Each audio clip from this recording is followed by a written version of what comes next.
John Hargrave from Bitcoin Market Journal. I'm going to give you 3 real-life examples of the types of projects that are being built on the blockchain. And these are types of projects that we see frequently in our work at Bitcoin Market Journal. One is supply chain application. Supply chain is how stuff gets from the producer to the store, ultimately to you. And Walmart, for example, recently said, we're going to track all of our produce on the blockchain.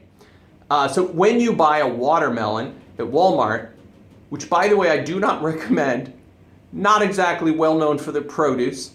When you buy a watermelon, you will be able to track the provenance or origin of that watermelon all the way through the supply chain. So everywhere it went and when it went through each of those checkpoints. And because the blockchain is decentralized, which means it's kind of open source, it's on the web, everybody owns it, and yet nobody owns it at the same time, like the internet, we're going to be able to freely see the entire supply chain and all have access to it at once, instead of a bunch of pieces of paper that tell us where it was checked in and checked out, and those pieces of paper never talking to each other, because of course pieces of paper can't talk.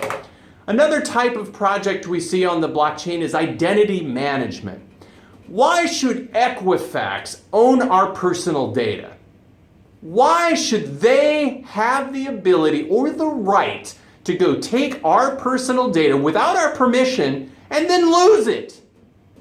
What we should be able to do is own our own data and decide which companies we're going to share it with and what pieces of information we're going to share with them. This is a basic human right, and that's the concept behind an identity token.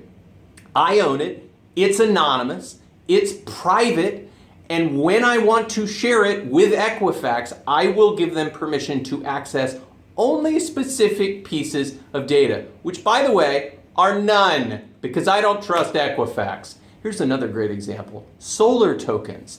So Switch is a very interesting project that's actually creating a solar token. So imagine you've got an array of solar panels on the roof of your house, like I do, and imagine now that in addition to generating electricity, you're generating tokens or cryptocurrency. So you're basically generating these little units of value that you could then go trade on a market, on a token exchange on the web, that have a real monetary value that you could then cash out into US dollars if you so chose. So it's very much like carbon credits, which have been very successful programs where companies or countries basically get a certain amount of pollution, and then if they don't pollute as much, they can sell those carbon credits to other people, or they can then buy carbon credits from other folks if they want to pollute more. And those have been very successful. This is a way of decentralizing or democratizing this idea, and it's a very inspiring idea because we could flip the entire human race